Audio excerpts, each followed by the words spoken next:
The church bells rang flat in the choking ashridge dust. The wind kicked dry petals across the uneven path between the pews and the plot. Folks gathered around the open grave with their hats low, boots planted, hands folded to be honest. Clara Mae McKinney moved slowly down the aisle of dirt, her black bonnet casting shadow over a face that had long since run out of tears. She walked with that stiffness people only noticed if they bothered to look twice, but no one in Ash did when she lowered herself to sit on the wooden bench beside the grave. Her breath hitched just for a second, pain like a needle beneath the ribs. She bit it down, the same way she bit down everything. Once she'd whispered to the preacher's wife over tea, "It hurts when I sit."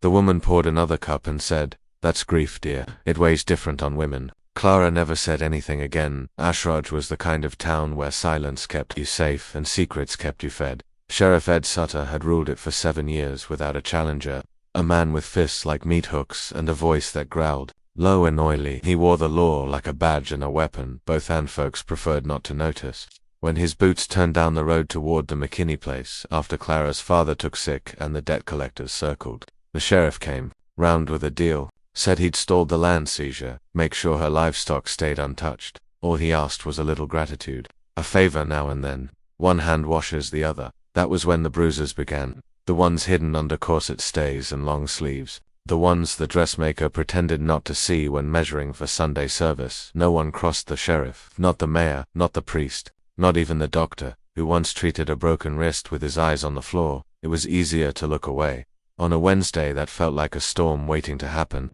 a man rode into Ashridge. His coat was dusted with dry trail wind, his boots caked in blood so old it flaked. He had a scar across his jaw, crooked like it didn't heal clean, and eyes the color of morning after smoke. No one asked his name. No one ever did in towns like Ashridge. Jonas tied his horse outside the saloon, walked past the blacksmith, the livery, and into the general store. On his way out, he stopped short. Clara was struggling with a 50-pound sack of feed, half her size. Her arms shook under the weight. The store clerk watched from behind the counter, didn't move. No one did, except Jonas. He stepped forward, took the bag without a word, and loaded it into her cart like it was nothing. She blinked, looked up at him, wary. "Thank you," she said, voice soft and hoarse. He nodded once, didn't smile, just looked at her a moment longer than a stranger should, and then turned away. Clara watched him leave. That night she'd remember that he never asked her name, and that somehow, that made her feel safer. The saloon that night smelled of old whiskey and damp tobacco. Jonas sat at the far end of the bar, sipping slow, watching. The barkeep was a short, nervous man with a gut that didn't match his frame. He leaned in when no one else was near. "You're not planning on staying long, are you?" Jonas raised an eyebrow. "Depends." The barkeep gave a tight smile. "That girl you helped earlier, Clara Mae. I'd keep my eyes down if I were you." Jonas didn't respond. "You want to live long out here," the barkeep added, voice lower. "You drink and ride. That's how you survive." Jonas stood, dropped coins on the counter. "I'm not interested in surviving," he said. "Not anymore." That night, just after sundown, he saw the sheriff again, behind the chapel, under the shadow of the steeple. Clara stood rigid, like a barn beam under pressure. The sheriff leaned in, close, said something low, then raised his hand, and slapped her across the face. She barely moved. "Yes, sir," she replied flat and hollow. Jonas, in the dark, didn't blink, but her eyes drifted sideways as she stepped away, and for the second time that day they found his.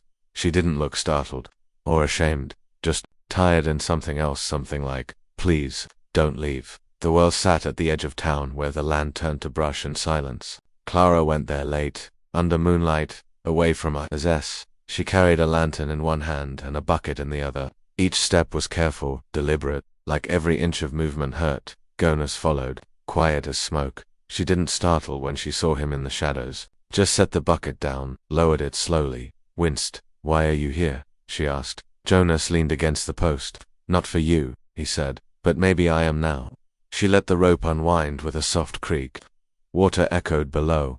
"It's not just him," she whispered. "It's all of them. They see and say nothing. They look right at me and walk away." Jonas said nothing, just stepped forward. His hand closed lightly over hers, steadying the frayed rope.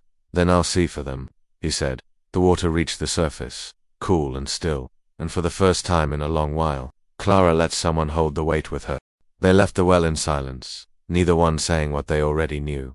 The town of Ashridge had eyes, but no soul. Clara had endured years of its apathy. Jonas had seen it before in another place, another time, where justice rotted under silence, and a badge meant nothing but control. They sat on the porch of an old storage barn that night, lantern between them, wind brushing gently across the dry planks. "I was a deputy once," Jonas said, voice like worn leather. "Small place, like this. Sheriff there liked to drink, liked to raise his voice. Didn't take long before he raised his hand, too." Clara didn't interrupt. She simply looked at him, quietly listening. He had a wife, young, the kind who covered her bruises with too much powder and told everyone she was clumsy with the stove. Folks smiled, looked away, his jaw clenched. "One winter she died. The coroner said infection, but I knew." A pause. "I stood in front of the town, told them what I'd seen, what I knew. No one backed me, not even the mayor. I lost my badge, had to ride out the same night. Been drifting west ever since." He looked down at his scar, thumb tracing it absently. "I ran once, not again." Clara stared into the lantern flame. "What made you speak up, even knowing they'd turn on you?" Jonas looked up at her, because no one else would. The next day, dust hung heavy in the air. The town meeting ended at noon, and Clara walked past the crowd with her hands clutched in front of her skirt. Sheriff Sutter followed her around the corner of the post office, where shadows fell long and no one lingered. "You been real friendly with that drifter," he said, voice low and hard. "Too friendly," she didn't answer. "You remember who feeds your mule, Clara Mae?" He stepped closer, hand gripping her jaw with just enough pressure to remind her who still held the leash. "Smile too much, and I'll make sure you never smile again." When he let go, she stumbled back, hands trembling. A thin trickle of blood welled near her cheekbone. She didn't cry, just turned and walked, slowly, to the boarding house that night. Long after the lamps went out and shutters creaked against the wind, she knocked on Jonas's door. He opened it slowly, rifle in hand, until he saw her. She didn't flinch at the weapon. Her eyes were steady, red but dry. Her cheek was raw, swollen. She stood in the doorway like a woman out of choices, like a shadow learning how to scream. "I can't anymore," she said, voice no louder than breath. "But I don't know where else to go." Jonas stepped back, opened the door wider. She entered without hesitation. The door closed behind her hand. For the first time in a long while, she slept with her boots off and her breath steady. Before dawn they saddled the horses. Jonas led them north, past the cedar groves and down into the rocky outcrops where the land started to forget the names of towns. A half-buried cabin stood there, hidden beneath snowbrush and framed by pine. No smoke, no sound. He knocked once on the frame. A tall man emerged from the trees, broad-shouldered, hair-bound in leather, a knife at his belt. His eyes were sharp but unreadable, his skin weathered from wind and sun. He said nothing. Jonas dismounted. "I wouldn't come if it weren't real." The man stared at Clara, his gaze steady but not unkind. She looked back without flinching. "This is Blue Elk," Jonas said softly. "He's Apache on his father's side. Trapper, hunter, scout. He saved my life once. Doesn't speak much, doesn't need to." Blue Elk stepped forward, eyes scanning the bruises on Clara's cheek, her wrist, the way she favored one leg. As she stood, he made no noise of judgment, just nodded once, as if understanding passed without words. Inside the cabin he lit a fire, crushed herbs from a leather pouch, and stirred them into boiling water. The smell was bitter, healing. Clara sat quietly as he pressed a wet cloth to her face, the pain sharp but clean. Jonas watched. He knew Blue Elk didn't touch anyone he didn't trust, and he knew trust had been earned just by showing up. Outside, the wind rustled through the trees like a lullaby whispered by ghosts. Inside, Clara finally let herself exhale. In the days that followed, time slowed. Jonas chopped wood in the mornings while Blue Elk hunted silently, disappearing into the hills without so much as a snapped twig. Clara tended to the mule, swept the dust from the floor, stitched a torn sleeve on Jonas's coat. They didn't talk much, but in the silences, something grew. One evening, with stars beginning to blink overhead, Clara sat beside Jonas on a cut log by the fire. Her hair was loose for once, brushed and tied low. The swelling had faded from her face. The shadows beneath her eyes remained. "When you helped me with the feed that day," she said quietly, "that was the first time I didn't feel invisible." Jonas didn't respond immediately, just stared at the fire. "That's what they want," he said finally. "To make you small, easier to carry, easier to break." She nodded. The fire crackled. Blue Elk sat a few yards away, sharpening a blade without looking up. Clara turned to Jonas.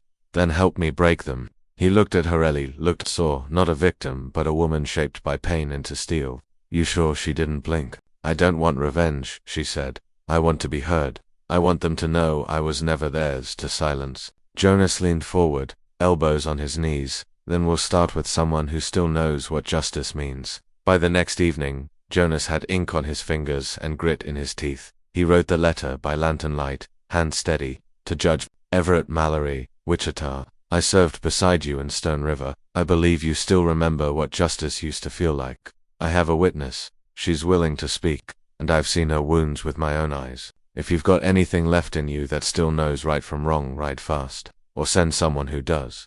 He folded the letter and sealed it. Clara took it from his hand. Her fingers brushed the wax. Her jaw set firm. Let them hear me, she said. Jonas nodded. They would ride at dawn. Ashridge hadn't changed. The buildings still leaned with time, paint flaking, dust swirling at every step. But when Jonas rode in at high noon, flanked by Clara and Blue Elk, something in the air stiffened. A weight dropped over the town, invisible but undeniable. They didn't gallop, that they rode slow, deliberate, so that every soul behind a curtain, every man leaning on a porch post, every child chasing a hoop in the dirt would see them coming. Jonas upright in his saddle, face unreadable. Blue Elk beside him, bow slung across his back, eyes cold, and Clara Mae in between, sitting tall, bruises still fading, but chin held high. She wore no bonnet. Let the sun hit every scar it wanted. Whispers started like wind through wheat. She came back, with him. Lord, look at her face. Jonas dismounted first. Walked around and extended a hand. Clara didn't need it, but she took it. Not because she was weak, but because he offered it in front of everyone. She stepped down, dust rising around her boot. Her spine was straight. No more bowing. The town hall was already half filled when they arrived. Judge Everett Mallory had come down from Wichita just hours before. He sat at the head of the room, now broad-shouldered, mustache thick, old cavalry saber hanging beside his chair. He didn't smile when Jonas walked in. He just stood. Didn't think I'd hear from you again, Rhodes. Jonas nodded once. Didn't think I'd write. Judge Mallory looked past him at Clara. At the dark shadow near her temple. At the split in her lip, barely healed. He gestured to the side room. Let's hear it. Proper and private. But the confrontation began before the door could close. Sheriff Ed Sutter stood near the front pew, arms crossed. He wore his badge, like armor, and smirked like a man who still believed the world belonged to him. Jonas stepped toward him. You know why we're here. Sutter didn't flinch. You're full of stories, Drifter. She's just a girl who lost her father and got soft in the head. Clara stepped forward. Her voice, though small, cut through the air. Then let me tell my story. Inside the chamber, the judge sat behind the table. Jonas stood to one side. Sutter leaned against the wall. Clara took the center. She removed her shawl. Gasps weren't loud, but they rippled the raw red skin on her collarbone, the healing bruise near her ribs, the way her hands trembled, but not from fear. My body was rent for his land, she said softly. He said I owed it, that if I didn't give it, I'd lose everything, and when I bled, he told me to be quiet, or bleed more. Jonas took a step forward, fists clenched. Sutter chuckled, a dry, bitter sound. She's just trying to cry her way out of debt. Jonas lunged. Blue Elk was faster. A hand on Jonas's shoulder. A quiet voice. The first time Clara had heard him speak. Let them see. The judge raised a hand. Why now, Miss McKinney? He asked. Clara's eyes glistened. She turned to look at Jonas, then back at the judge. Because one man believed me. Outside, the town buzzed like a kicked beehive. No one looked each other in the eye. No one smiled. But the silence was different now, not ignorance. Shame. A shop boy leaned near a baker's wife and murmured, I saw her cry once, out by the stable. I thought she just fell again. Someone else whispered, Didn't think it was him. A mother wiped her hands on her apron and said, I warned my daughter not to be trouble. Maybe I should have warned her. What trouble looks like inside the hall. Judge Mallory rose. He walked slowly toward Sutter. I served with men like you, he said, voice hard with memory. They bullied children and called it law. They cornered women and called it help. You all end the same. He reached for the badge, stripped it clean off Sutter's chest. The sheriff didn't resist, but his eyes flicked to the townspeople watching from the doors. His smirk was gone. Jonas watched in silence as the man was shackled, boots clinking, like cowbells. No cheers came, no celebration, just a heavy, overdue hush. Blue Elk met Jonas's eyes. No words passed. None were needed. The truth had been spoken, and that alone was thunder. 3 days passed. The dust returned. The heat rose again. Ashridge went back to market stalls and milk pails and fixing fences. But something lingered, like a song stuck too long in the throat. Clara walked alone to the well that evening. No bonnet, just the pale of her blouse catching the gold of sundown. Jonas followed, slower this time. No urgency, just presence. "You okay?" he asked as she lowered the bucket. She nodded, but her voice cracked just slightly. "I think so, but I don't know who I am without fear." Jonas leaned against the post. "Then maybe we find out." She smiled at that. It wasn't wide, but it was hers. Blue Elk rode out that morning, left nothing behind but a single carved feather on the porch rail, an old Apache gesture, peace, or perhaps trust. Clara had found it before breakfast, held it like a talisman. She pulled it from her pocket now and rolled it between her fingers. "He doesn't speak much," she said. Jonas shrugged. "He's already said what matters." He turned to him. "You gonna leave?" He looked down, then up at her. The bruises had faded now, but the steel in her spine hadn't. "Only if you let me ride beside you," he said. Clara didn't answer right away, but her hand brushed his gently, and for the first time in a long, long while, she didn't flinch from being touched. Her smile was soft, the kind not taught by men like Sutter. In towns like Ashridge, silence is the loudest sin, but all it takes is one voice to break it. One man who sees, one woman who refuses to be small. And sometimes justice doesn't ride in with a badge. Sometimes it rides in slow on a scarred horse, carrying a letter and a woman who finally stood tall.